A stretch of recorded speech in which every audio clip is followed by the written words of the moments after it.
Halo, selamat pagi, siang, sore, dan malam buat people-people di luar sana. Balik lagi nih di podcast People Podcast. Ngulik orang, ngerasain culture.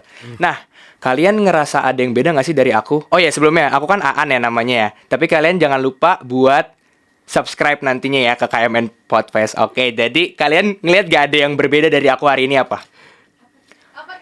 Apa? Ada gak? Ada gak? Apa? Ya, potongan rambut aku mulet hari ini teman-teman. Oke.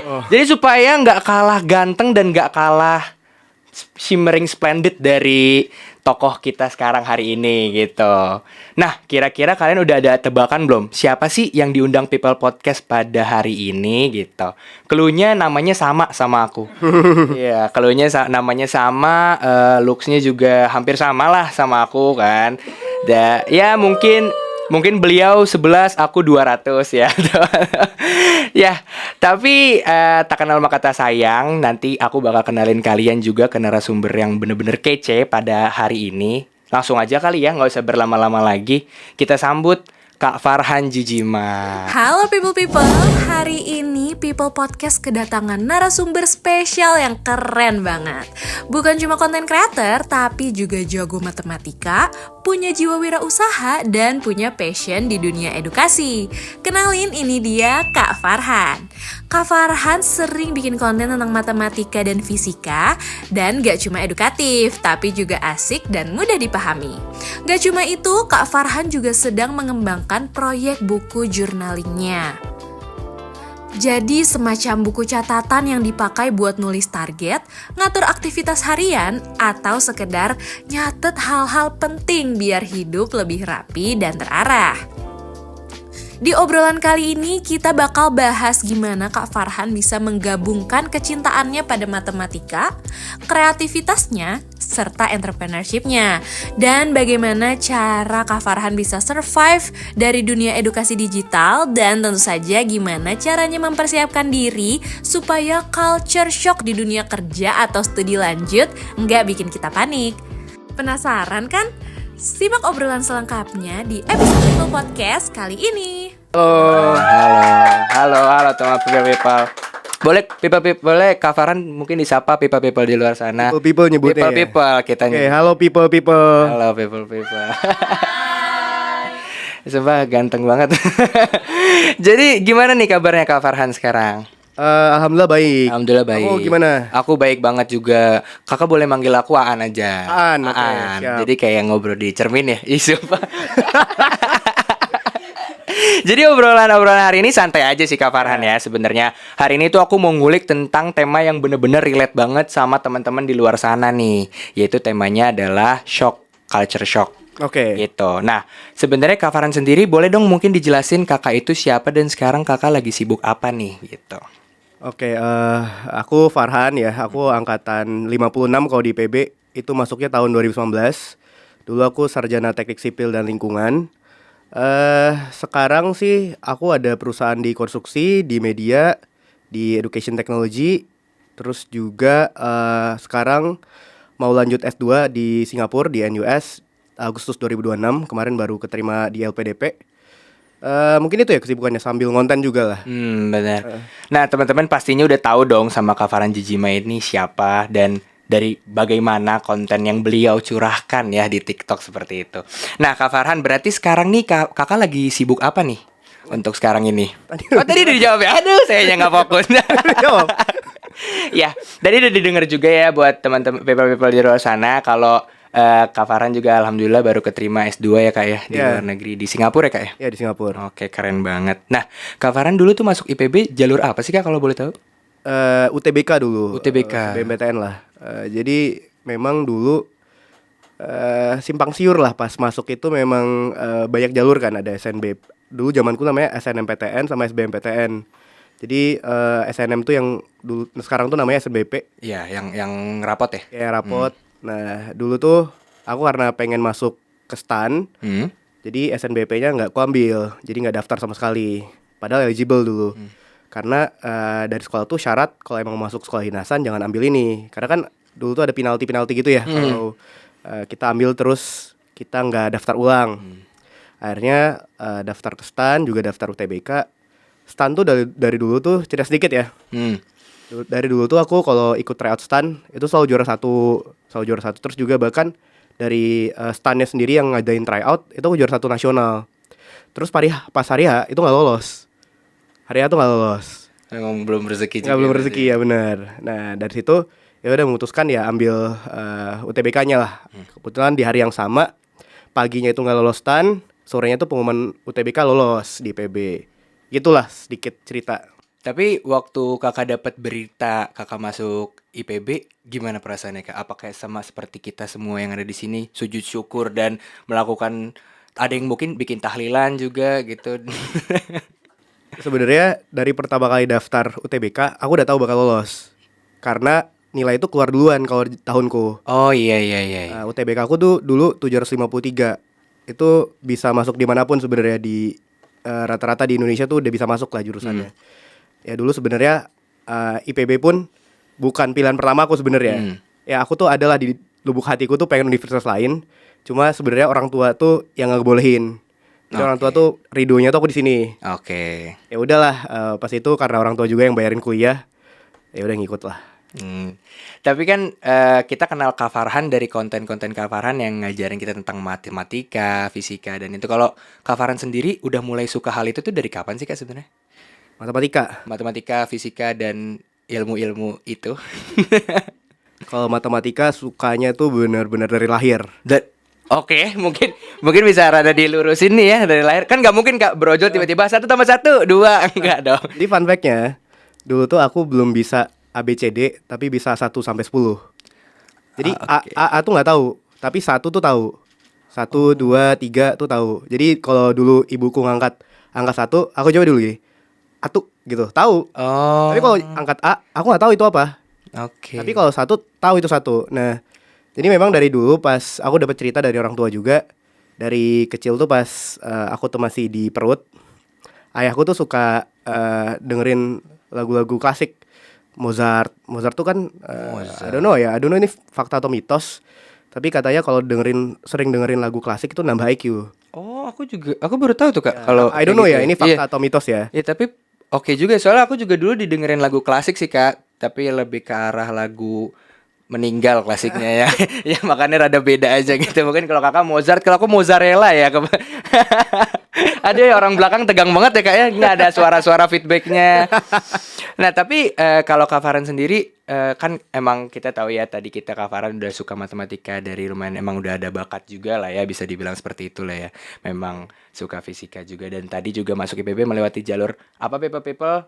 Oke, UTBK, betul UTBK. Nah, tapi topik kali ini kita akan ngebahas tentang culture shock di dunia pekerjaan nih kak. Oke. Jadi culture shock yang aku maksud di sini adalah dari dunia kuliah pindah ke dunia kerja. Kak pernah gak sih ngalamin hal-hal yang kayak aduh bikin kaget banget nih gitu. Tapi pertanyaan pertama aku mau nanya Kak Farhan tentang Kak Farhan ini tipikal mahasiswa yang kayak gimana sih kak sebenarnya waktu kuliah dulu? Apa yang kupu-kupu atau yang kunang-kunang atau yang kuli-kuli gitu kan gitu. Boleh kakak mungkin jelasan? Aku kuliah itu dulu nggak pernah organisasi, sama sekali nggak pernah. Memang dari SMA tuh nggak suka organisasi lah, nggak pernah ikut OSIS gitu-gitu. Aku lebih orangnya lomba. Jadi pas kuliah itu dulu coba zamanku dulu namanya KSN, I don't know ya namanya sekarang udah apa.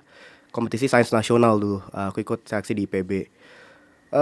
Terus gara-gara nggak suka organisasi, akhirnya ya aku memutuskan coba cari kesibukan tuh di luar. Aku tuh sering ikut bootcamp dulu.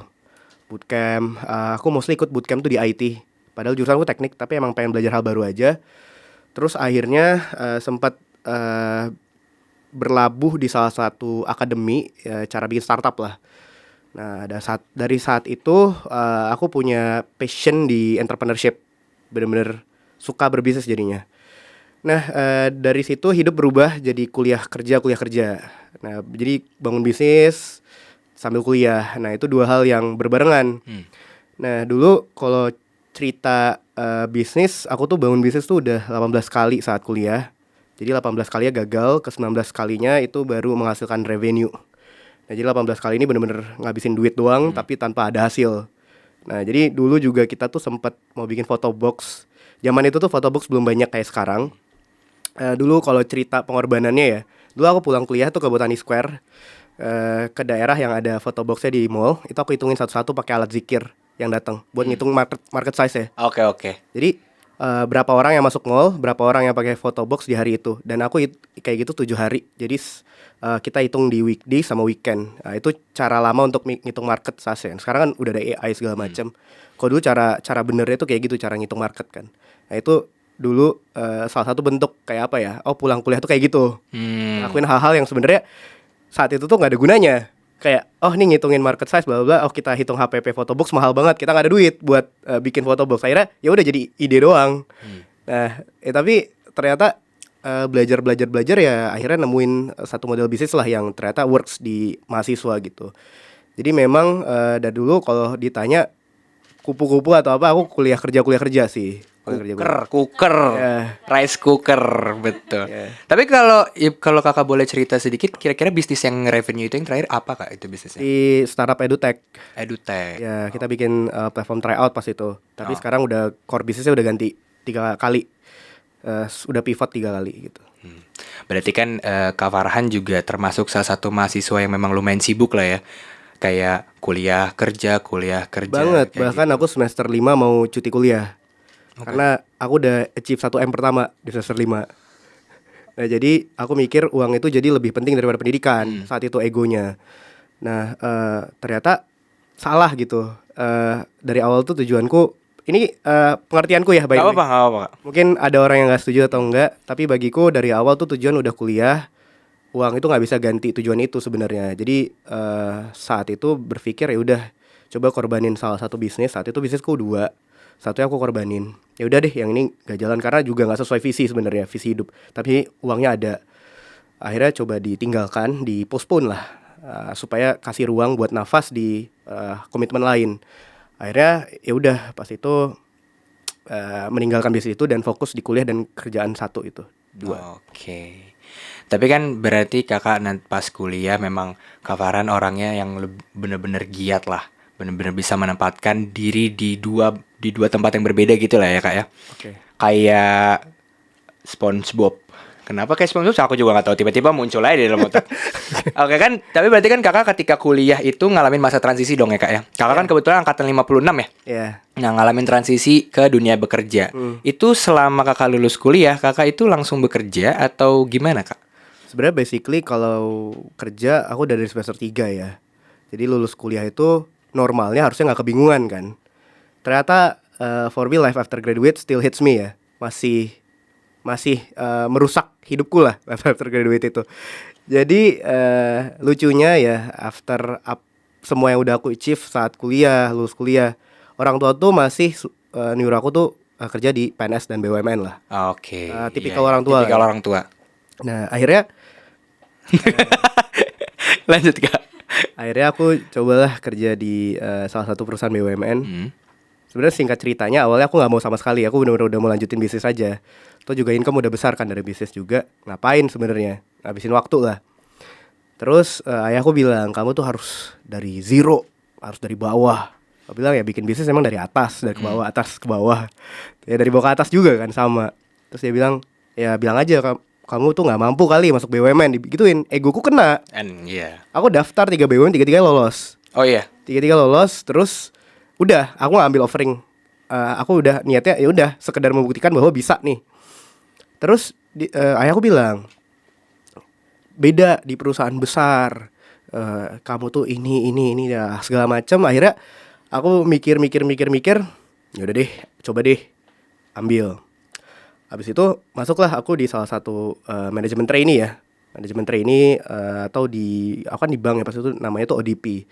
Jadi saat masuk itu tuh langsung jabatannya asisten manajer. Nah, saat itu kalau MT itu tuh diberikan pekerjaan yang berat karena orang-orang expect lebih ke orang ini gitu. Akhirnya ya udah aku menjalani dengan baik gitu selama di kantor. Tapi one thing yang aku rasain, ternyata aku nggak cocok di situ gitu. Kenapa? Ya karena aku simply nggak ngerasa hidup. Oke. Dan juga commuting kan ini WFO ya, WFO. Commuting dari Jakarta Selatan ke Jakarta Pusat. Aku kan tinggal di Jakarta Selatan, kerja di Jakarta Pusat di samping Monas. Itu bener-bener capek banget commuting, capek banget. Bener-bener aku ngerti definisi Jakarta itu keras tuh gara-gara itu. Dan aku berpikir kayak, apakah semua orang tuh harus melewati jalan keras ini gitu. Aku pikir itu. Akhirnya setelah awal resign, habis itu resign, ya aku pikir kalau ada jalan yang lebih enak, kenapa nggak pakai yang enak gitu. Dari situ aku berpikir bahwa oh ya udah, semua orang tuh nggak harus ngelewatin jalan keras itu. Kalau dia emang bisa langsung ke jalan yang lebih mulus mungkin. Nah, commuting tuh pernah di tahap ya, pas itu Jakarta tuh lagi hujan, terus TNI itu lagi ulang tahun di Monas. Jadi rute Transjakarta tuh diputer-puterin. Itu ada aku naik Transjakarta tuh sampai jadi kayak pepes gitu. Terus ada aku turun di salah satu halte yang bukan tujuanku.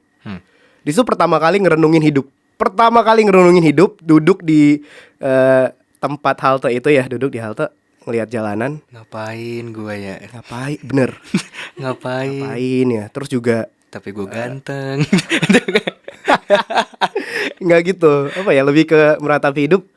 Kayak buat apa sih kayak gini? Terus juga ngapain sih ngelakuin ini? Terus juga worth it gak gitu? Dan omongan orang sekitar tuh juga gitu semuanya. Jadi ya adalah satu waktu dimana aku memang dari awal rencana akan S2 untuk ngelanjutin bisnisku. Jadi sebenarnya aku tuh mau S2 buat lebih scale up the business, buat ketemu investor di luar Indonesia lah. Pengennya di tingkat di Southeast Asia, ya salah satunya di Singapura tuh caranya. Nah, ya udah sampai saat itu aku berpikir aduh, butuh deh buat persiapan S2. Aku tinggalin kerjaan. Nah, uniknya kalau di MT ya, semua MT itu biasanya ada kontrak kerja. Kontrak kerja itu ada beberapa tahun gitu. Jadi kalau kamu keluar sebelum kontrak kerja itu berakhir, kamu tuh kena denda. Oke. Jadi kita yang bayar ke Iya, perusahaan. Itu dendanya ratusan juta. Itu aku bayarin ke kantor, besok aku cabut. Saking enggaknya ya, enggak di situ tempat kafaran harusnya. Iya, dan aku sadar bahwa orang yang melakukan itu juga dari at least seangkatanku ya yang di situ, mereka melakukan itu karena nggak ada pilihan lain. Kayak ya udah, kerjaan tuh nggak ada lagi. Dan aku ngeliat di hidupku tuh pilihan banyak. Kenapa aku harus take the hard way? Padahal ada yang lebih simple. Easy. Ya. Oke. Tapi sebenarnya kan kalau Kak Farhan tadi ngebahas, memang Kak Farhan lebih mencoba untuk the easiest way dulu deh ya, daripada kayak kita harus ngelakuin the hard way. Kakak udah pernah nyoba hard way-nya, tapi kakak ngerasa kalau kayaknya aku kurang cocok nih di sini gitu kan. Ya sebenarnya hard way-nya udah aku jalanin di kuliah sebenarnya. Oh gitu, Kak. Ya kan kuliah sambil kerja tuh nggak semua orang bisa loh. Bener. Dan juga bangun bisnis itu gak gampang, susah banget. Bener-bener susah nggak gampang lah, jauh dari kata gampang. Bener susah. Jadi menurutku bahkan hard way-nya orang itu ya lebih gampang. Kenapa? Menurutku lebih gampang karena dia itu hard-nya itu udah tahu gitu alurnya gimana.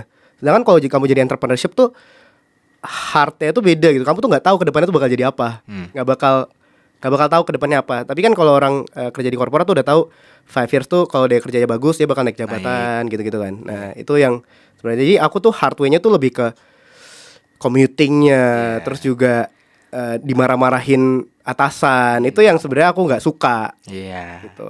Tuh, PayPal. Jadi buat culture shock di dunia pekerjaan itu memang ada beragam macamnya. Nah, kalau misalnya Kak Farhan ini ngerasain culture shock dimarahin sama atasannya gitu kan. Ya nggak dimarahin sih. Nggak dimarahin ya.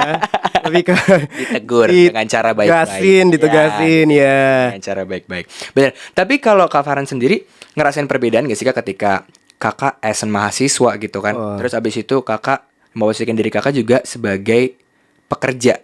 Kakak ngerasa perbedaan gak di situ? Sebenarnya bekerja itu ya jauh lebih susah dari mahasiswa ya. Aku bisa bilang 1000 kali lipat, 1 juta kali lipat mungkin lebih susah. Karena memang ya kerja itu kita udah nanggung diri kita sendiri bisa dibilang. Kalau mahasiswa itu ya udah, kita tuh tugasnya cuma belajar. Apalagi kalau yang memang keluarga menengah ke atas, ya pasti udah di-provide semuanya. Transportasi, tempat kos, terus juga biaya pendidikan, semuanya udah ditanggung ya, udah di-cover. Ya sama kayak beasiswa gitu ya, beasiswa orang tua kan. Jadi ya tugas kita cuma belajar, ya lebih gampang daripada kalau kerja tuh semuanya itu kita pikirin sendiri. Kayak aku nggak tahu ya, mungkin ada juga yang kerja tuh masih tinggal sama orang tua. Kalau aku kan kasusnya udah nggak sama orang tua jadinya tinggalnya. Ya mikirin biaya hidup, biaya makan, terus juga ya hal-hal kayak gitulah. Itu yang bikin berat.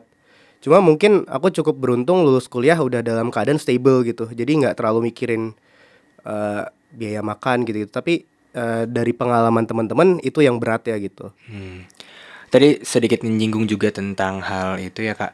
Aku juga sempat dengar di beberapa media di TikTok, terutama ada salah satu content creator bilang seperti ini, kayak kalau kalian jadi entrepreneur, kalau kalian jadi wirausahawan, memang itu lebih susah juga daripada pekerja kantoran. Karena apa? Karena ketika kalian pulang ke rumah masing-masing, kalian masih memikirkan tuh, Betul. besok Betul. kita harus apa, besok kita gimana, usaha kita gimana Betul. ya gitu kan. Sedangkan kalau kantoran kan mungkin ya di beberapa case Ya. ya udah selesai di situ, pulang dari kantor capek, mandi, tidur, selesai, besok Ya. ngelakuin rutinitas hal yang sama Betul, seperti betul. Jadi memang ada plus minus ya. Kalau kita tarik ke teori mungkin ya, kita tarik ke bukunya Robert Kiyosaki, di situ ada dia bilang cash flow quadrant ya. Ada 4 pekerjaan, employee, self-employed, business owner, sama investor. Jadi di kuadran kiri itu ada employee, di bawahnya self-employed, kanan business owner, di bawahnya investor. Jadi memang ada 4 tipe pekerjaan. Sebenarnya orang pilih aja mau yang mana, mau kita bekerja untuk orang atau kita bekerja untuk diri kita sendiri, atau kita bikinin sistem buat sistem yang kerja, atau kita cari uang yang banyak buat jadi investor kan, uang yang kerja buat kita. Ya sebenarnya itu pilihan, semuanya ada plus minus. Ya aku bisa bilang jadi pekerja enaknya adalah ya kita hidup stable, kita nggak perlu mikirin apa-apa, kita tahu tanggal 25 atau 23 itu udah dapat gaji. Tapi ya kalau jadi entrepreneur ya fleksibel, waktunya bisa kapan aja. Tapi aku bisa bilang malah jadi entrepreneur tuh kerjanya jadi 24/7. Tapi we love what we do sebenarnya. Aku bisa bilang semua entrepreneur suka apa yang dia kerjain, karena ya dia bisa switch bisnis dong. Kalau dia nggak suka bisnis ini gitu, ya switch aja bisnis yang lain gitu. Ini memang aku yakin semua entrepreneur tuh suka apa yang dia kerjain, makanya dia mau kerja 24/7 gitu. Tapi kan berarti tadi kakak juga udah bilang kalau kakak juga pernah merasakan bekerja Iya. kantoran, merasakan juga di dunia kreatif. Sebenarnya perbedaan paling signifikan yang kakak rasain tuh dari dunia kreatif, terutama kayak ngonten, terus kayak bikin bisnis-bisnis sendiri, sama dunia kantoran itu seperti apa sih kak? Kantoran tuh ya lebih kaku ya. Sebenarnya tergantung kantor lagi-lagi, tapi aku bisa bilang kantor tuh birokrasinya lambat gitu ya. Terus juga kadang kalau kita punya ide belum tentu tersampaikan ide itu dengan baik. Jadi bisa jadi ide kita ditolak. Jadi kalau mungkin kita punya usaha sendiri, kita punya ide, kita jalanin, kalau gagal ya udah gitu kan. Kalau gagal ya udah kita coba cari ide lain. Tapi kalau di kantor tuh kadang kita punya ide, belum tentu kita sempat kerjain itu ide, tetap ditolak gitu. Jadi kita nggak pernah tahu ini ide bisa works apa enggak. Ya kan? Jadi kalau di bisnis kan kita bisa pilot project ya. Oh kita mau bikin sesuatu, kita coba. Kalau berhasil ya kita lanjut.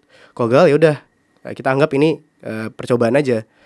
Nah itu bedanya sih. Mungkin dulu yang aku rasakan adalah banyak terobosan di otakku yang tidak tersampaikan, dan juga banyak hal-hal yang bersifat itu terlalu terlalu kaku gitu, terlalu old school. Stick to the rule. Iya, jadi kayak susah keluar kantor itu susah, nggak fleksibel lah. Jadi kapan-kapan kayak misalnya kamu mau, aku tuh dulu cita-citaku aja pas di kantor tuh pengen ngopi tiap jam 10, itu nggak bisa habisnya. Ya kan sekarang aku bebas mau ngopi kapan bebas aja mau gitu. ngopi jam berapa? Ya jadi kayak sekolah. Jadi kantor jam 12, kayak sekolah, literally kayak sekolah. Dan aku rasanya sekolah tuh udah lama banget. Aku sekolah tuh udah dari SD sampai SMA yang bener-bener jadwalnya tuh padat gitu ya. Kalau kuliah kan lebih renggang lah ya. Itu ngerasa kayak aduh masa iya sih seumur hidup sampai pensiun tuh begini juga gitu kan. Ya udah akhirnya decide buat memang hidupku nggak di situ aja. Ada tipe orang yang suka itu, ada yang enggak, dan aku yang enggak gitu. Oke, tapi kan berarti kakak juga punya usaha-usaha sendiri lah ya. Salah satu usaha yang mau aku tanyain di sini adalah usaha jurnal kakak nih. Oke. Gitu. Nah, gimana sih kak? Kakak boleh ceritain mungkin dari awal gimana usaha jurnal kakak sampai sekarang? Oke, kalau jurnal tuh baru tahun ini ya dibuat. Jadi namanya tuh Annotation. Kita kerjasama sama ada pihak lah ya, pihak productionnya. Itu backgroundnya adalah aku banyak alat-alat yang aku buat sendiri di rumah itu buat nunjang productivity. Jadi itu jurnal sebenarnya kalau di luar negeri harga 5 juta. Nah, jadi itu aku punya yang harga 5 juta itu. Aku pikir kayak ini nih kalau dihitung-hitung HPP-nya tuh ya nggak segini. Akhirnya dicoba dibikin di Indonesia. Akhirnya jadilah itu. Nah, itu sebenarnya bukan hanya jurnal ke depannya, kan namanya Annotation ya. Annotation ini akan jadi all in one brand productivity. Jadi semua produk yang berhubungan dengan productivity kita akan buat Karena aku banyak DIY sendiri. Karena dulu tuh aku di rumah punya mesin 3D printing.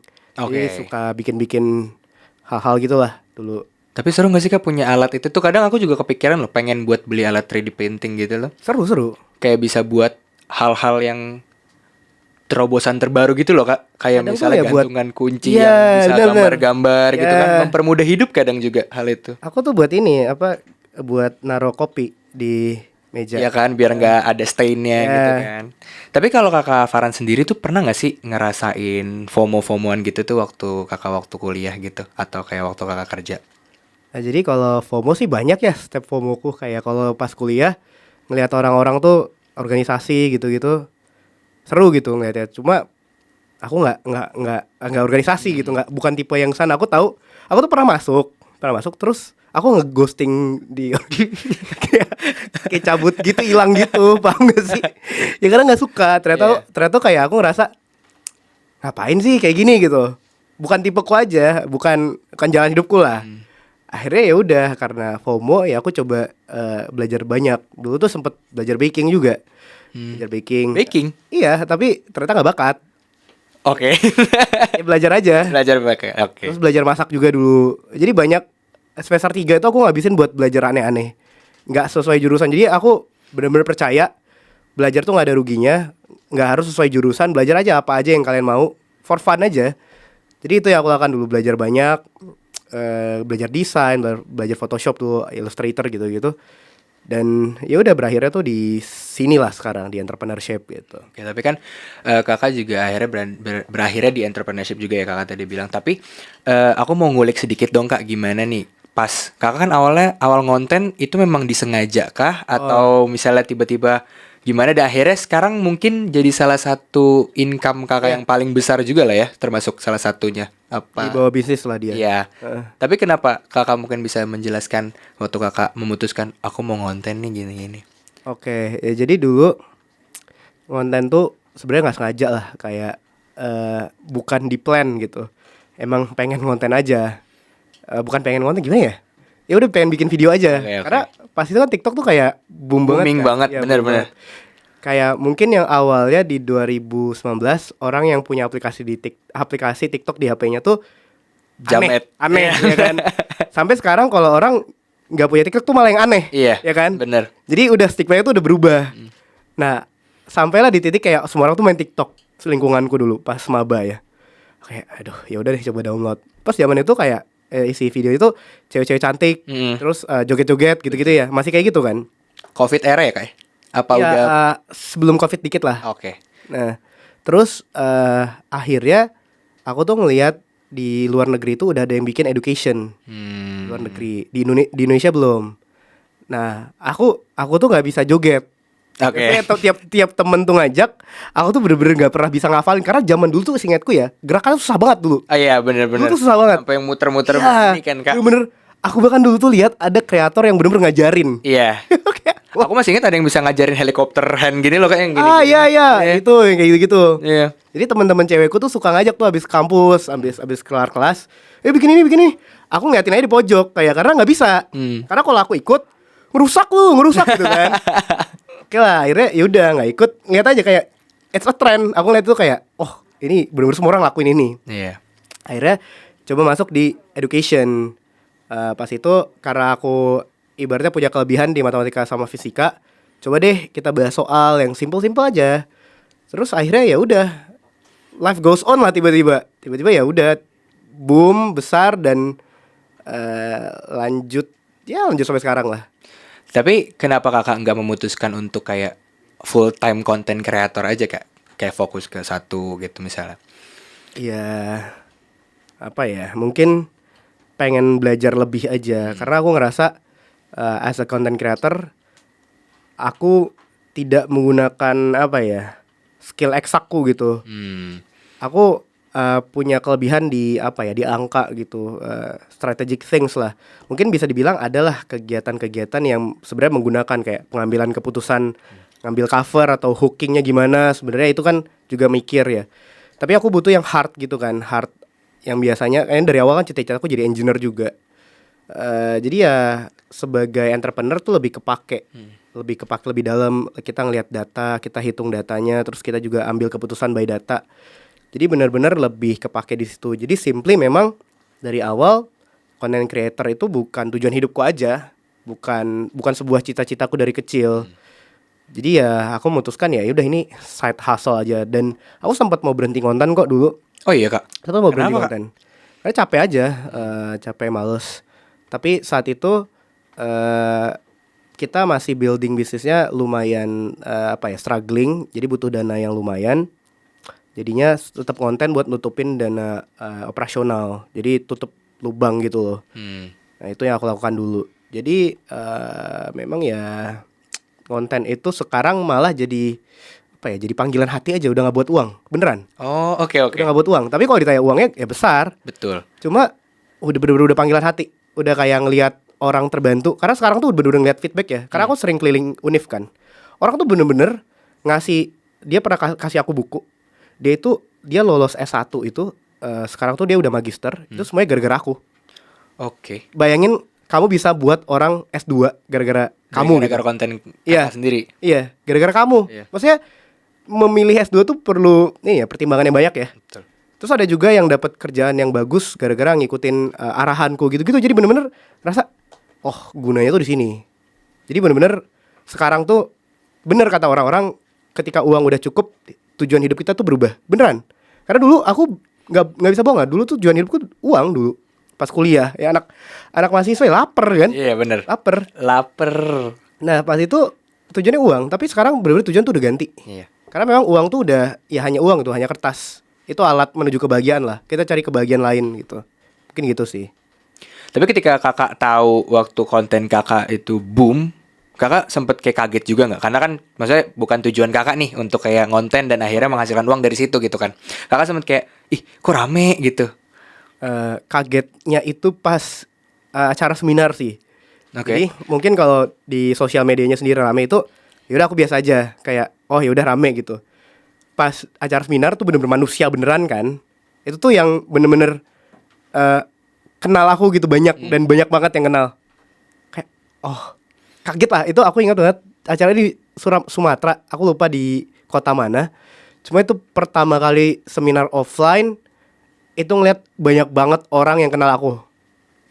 Nah karena aku kan abis COVID tuh pertama kali ketemu orang tuh di situ. Selama ini COVID kan, jadi nggak ada ketemu orang. Ya udah, itu yang agak shock gitu. Rame banget gitu.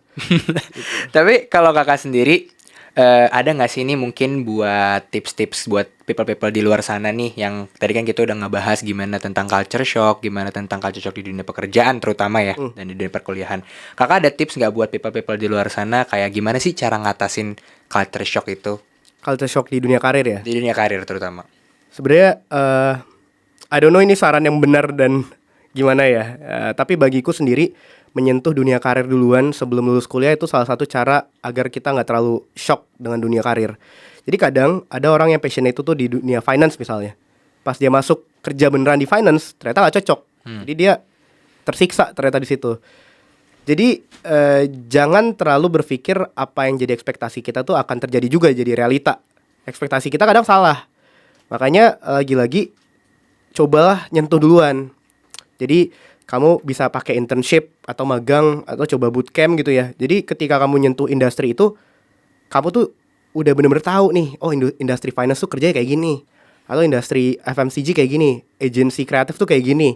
Jadi bener-bener udah tahu workflow-nya gimana, kerjaan orang-orang itu di sana gimana, terus juga kelihatan nih muka-mukanya nyaman nggak di sini atau enggak.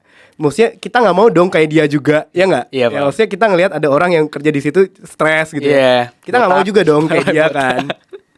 Jadi kita coba lihat itu pas kita dapat kesempatan internship atau magang atau bahkan bootcamp ya. Jadi hal-hal kayak gitu kita bisa cobain duluan sebelum kita lulus. Jadi pas lulus itu nggak bingung-bingung banget, karena life after graduate itu yang bikin stres adalah kebingungannya dan pressure-nya. Ketika kamu tuh udah punya gelar di belakang nama kamu, tapi kamu tuh masih tidur-tiduran di rumah. Itu yang bikin stres kan. Nah itu yang harusnya kamu tuh coba sentuh duluan nih pas kuliah. Banyak lah internship, magang. Iya. Tapi kalau terakhir nih pertanyaan tips tentang gimana nih tips kakak cara ngebagi waktu kakak nih antara sebagai kuliah terus sebagai content creator, sama businessman. Itu gimana nih tips dari seorang Kak Farhan Jijimah? Ya ini tips agak toxic productivity ya. Cuma I would say setiap kemenangan itu datang dari pengorbanan. Dan aku mengorbankan banyak hal dulu kuliah. Bener-bener banyak lah. Dulu tuh aku gak punya hidup kuliah. Oh iya Kak. Bener-bener gak punya hidup ya, jadi kuliah, kerja, kuliah, kerja aja. Jadi dulu aku tuh punya mentor. Mentorku bilang, Han, hidup ini pilihan. Gak ada yang berhak ngomong kamu tuh harus santai. Gak ada yang berhak juga ngomong kamu tuh harus keras sama diri kamu. Gak ada yang berhak juga ngomong kamu tuh harus jadi sukses atau kamu harus jadi normal. Gak ada. Kamu bisa pilih, kamu jadi normal, kamu jadi outstanding, kamu jadi nomor 1 di dunia. Kamu yang pilih. Tapi once kamu pilih, kamu tuh bener-bener harus komit dengan pilihan kamu. Kamu jangan kecewa dengan pilihan itu. Dan harus berjuang terhadap pilihan itu. Dia bilang gitu. Jadi di 2019 akhir menuju 2020 awal kalau nggak salah. Nah itu aku memutuskan hidupku untuk mengambil satu tujuan gitu. Aku pengen mati-matian ngejar semua cita-citaku, nggak peduli apapun halangannya. Jadi aku pilihan hidup itu di situ. Jadi salah satunya yang korbankan adalah family and friends pastinya. Jadi dulu mentorku tuh mengelompokkan hidup tuh dalam 4: karir, health, family and friends. Pengorbanan tuh kalau 1 sukses aja, kalau 2 sukses banget, dia bilang gitu. Kamu pilih mau korbanin berapa? Aku bilang aku mau sukses banget. Aku mau korbanin 2, family and friends. Jadi nggak pernah ada nongkrong sama teman-teman jurusan, main nggak ada. Terus juga setiap libur kuliah tuh nggak pernah pulang ke rumah, tetap ngerjain bisnis. Terus juga bahkan lebaran dulu ada kerjaan kan, campaign lebaran itu nggak pulang ke rumah. Jadi benar-benar ya aku pernah nggak ketemu orang tua aku 3 tahun. Nah itu benar-benar ya udah, hidup itu cuma kerja aja. Dan apakah worth it? Bagiku worth it, karena lagi-lagi udah memutuskan dari awal tujuannya itu aku ambil dan nggak ada penyesalan sama sekali. Karena aku udah memutuskan gitu. Jadi pembagian waktunya adalah aku tidak mengerjakan satupun hal yang tidak sesuai dengan tujuanku. Itu doang. Oke. Satupun dulu.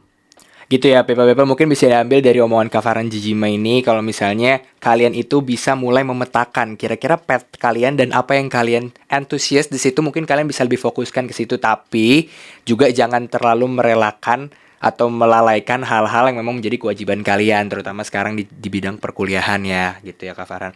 Nah, Kak Farhan, aku punya pertanyaan simpel sih. Kak Farhan tim kopi apa coklat? Patah banget ya. Kak Farhan tim kopi apa coklat? Terlalu cepat transisinya ya. Kopi. Nah, kebenaran memang ada nih salah satu brand dari kita yang masuk nih Kak nih. Gini kakak mau cobain. Kakak dari tadi aus, kakak dari tadi ngomong aku lupa nawarin air. Nah ini kakak boleh mungkin cobain. Maaf Kak. Ini namanya We Coffee. Dia itu coklat. Ini coklat. Coklat. Kakak mau coklat? Oke boleh. Iya aku pasti dipegang Farhan. Nah jadi di sini ada 2 varian. People ada yang kopi sama ada yang coklat. Nah ini namanya We Coffee. Slogannya Not Your Average Coffee Kak. Gitu. Nah jadi yang coklat slogannya Not Your Average Coklat. Tinggal dibeda aja. Nah kenapa sih kalian harus ngebeli ini? Karena aku sejujurnya juga gak tahu ya Kak ya. Tapi pokoknya intinya kalian beli aja lah. Ini enak banget kok. Ini trusted by Kak Farhan Jijima. Mungkin Kak Farhan boleh langsung mencoba coklatnya. Mungkin belum keaduk kali Kak. Memang ini harus ada dikocok-kocok sampai kayak busa semua, nggak ada airnya gitu.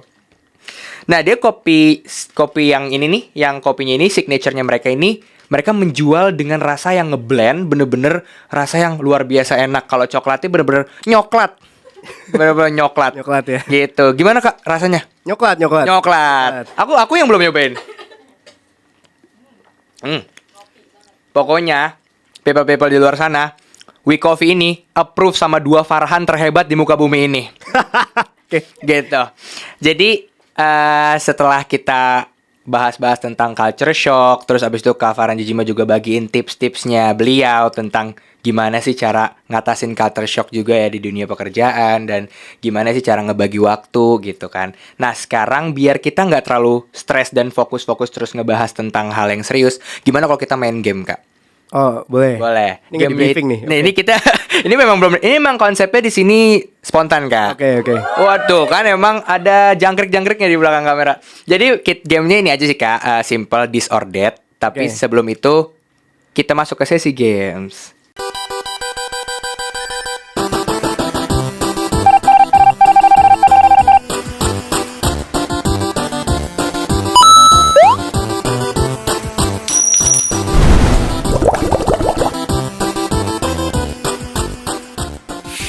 Oke, Kak Farhan. Jadi aku punya beberapa pertanyaan nih buat Kak Farhan tentang games this or that. Oke. Oke, Kak Farhan jangan tegang-tegang. Kak Farhan Nggak ada yang jawab. tegang. Kak Farhan jangan terlalu ngeliatin aku. Aku yang tegang, oke? Tapi aku bakal tanyain hal ini yang seputar dengan culture shock dan seputar dengan topik kita tadi. Oke. Oke, Kak. Jadi yang pertama, tadi sebenarnya pertanyaan yang pertama adalah kopi apa coklat, tapi udah aku tanyain tadi. oke. Jadi kita lanjut ke pertanyaan kedua aja ya. Kak Farhan ini tim yang kuliah siang apa kuliah pagi? Kuliah pagi. Kuliah pagi. Kenapa, Kak? Karena kan ini mau dijawab panjang. Ya nggak apa-apa, jawab panjang aja. Jadi ada penelitian jurnal yang ngetes teman-teman itu yang kuliah pagi, sekolah pagi dan sekolah siang. Yang sekolah pagi dites beberapa bulan, sekolah siang dites beberapa bulan. Lalu di switch. Yang tadinya siang jadi pagi, yang pagi tadi siang. Yang tadinya siang jadi pagi, nilainya naik. Yang pagi jadi siang, nilai turun. Jadi bisa disimpulkan bahwa otak itu prime-nya di pagi. Karena kan otak itu belum mengambil keputusan sama sekali saat masih sedikit ngambil keputusan. Itu namanya decision fatigue. Otak kita tuh capek kalau ngambil banyak keputusan. Kayak keputusan-keputusan kecil lah, kayak milih baju, ngambil pulpen warna apa. Itu kan udah banyak tuh kalau sampai sore kan. Jadi lebih better pagi. Better pagi. Ya. Oke, berarti Kak Farhan juga termasuk kayak aku banget ya, Kak Farhan ini, guys. Benar-benar mirip banget deh. Nah, kalau Kak Farhan, kita ada pertanyaan lagi nih ya. Oke. Jadi karyawan atau full time content creator? Full time content creator. Kenapa? Ya lebih enak aja. Lebih enak aja ya? Enak, lebih nyantai. Oke. Jadi karyawan atau businessman? Businessman. Businessman. Karena memang itu cita-cita Kak Farhan Iya. juga ya. Kalau buat ngerjain tugas nih, Kak Farhan ngerjain di pagi atau ngerjain di hamin-hamin sebelumnya atau mepet deadline? Tim yang mana, Kak? Yang agak lama ngerjain sebelum H-7 lah.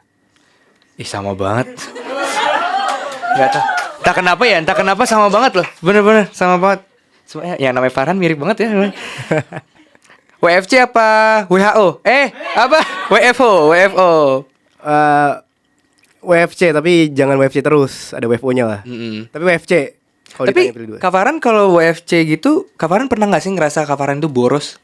Gitu kayak, karena aku juga sering tuh kalau aku WFC tiba-tiba Duit kita habis. beda. Iya. Duit Oh, kita itu dibedain ya teman-teman. Duit kita beda. Itu simple as that aja. Mungkin Farhannya sama, tapi duit kita beda. Mungkin kalau ini Farhan Jijiwa, kalau ini Jiji Gong. Oke. Lebih pilih kerja sendiri atau kerja bareng tim? Kerja bareng tim. Kenapa? Aku punya tim hebat. Kalau tim yang nggak, timnya kalau kayak kelompok kuliah itu kan kadang ada yang aneh ya. Itu nggak suka. Tapi kalau tim yang sekarang hebat kan, jadi lebih suka tim. Oh, kalau aku nyebutnya yang aneh-aneh gitu Pokemon, Kak. Kalau aku dulu di kelas namanya jackpot. Oh, jackpot. Kalau aku Pokemon. Kebenaran emang aku sebenarnya Pokemon. Jadi kalau di kelompok memang aku yang ngerasa left out gitu.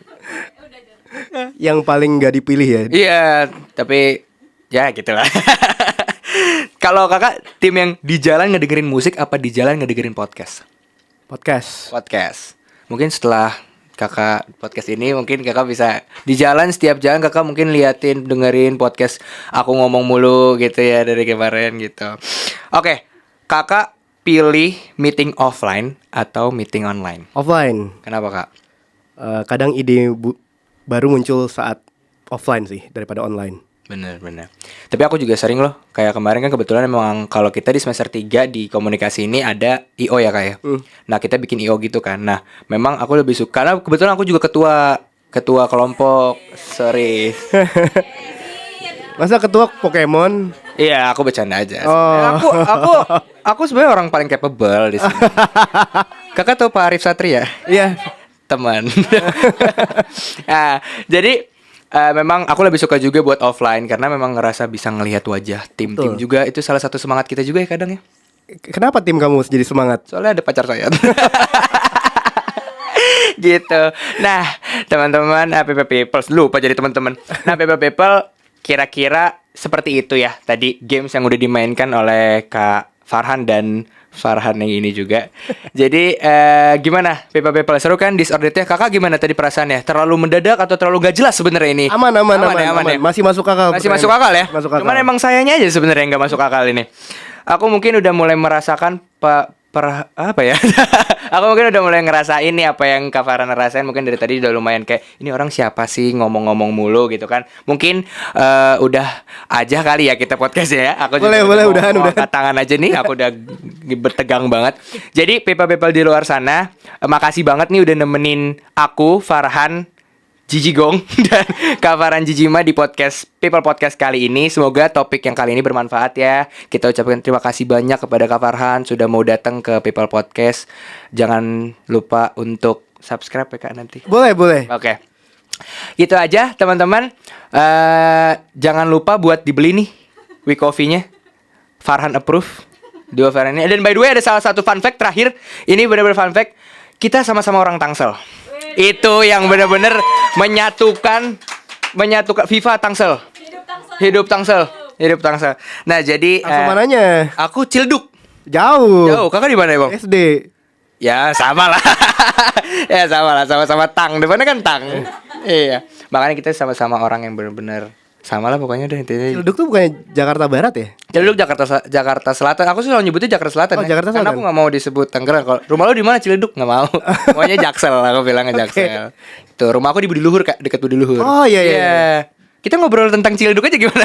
Lebih enak nih Kak. Dekat stasiun itu ya? Iya dekat halte, betul. Nah, jadi nggak kerasa nih udah 45 menit. Aku dan Kak Farhan nemenin kalian ngobrol di People Podcast kali ini. Ya paling ada satu kesan pesan terakhir dan satu pesan-pesan buat people di luar sana. Di briefing juga nih. Iya, nggak ada briefing juga ya. Pesan-pesan Mungkin aja. pesan buat karir ya mungkin. Nggak semua orang beruntung untuk bekerja sesuai passionnya. Jadi selagi kamu masih ada kesempatan untuk mengejar kerja sesuai passion, mati-matian buat itu karena itu nggak gampang buat dapetin. Mungkin itu sih. Oke, dengerin ya people.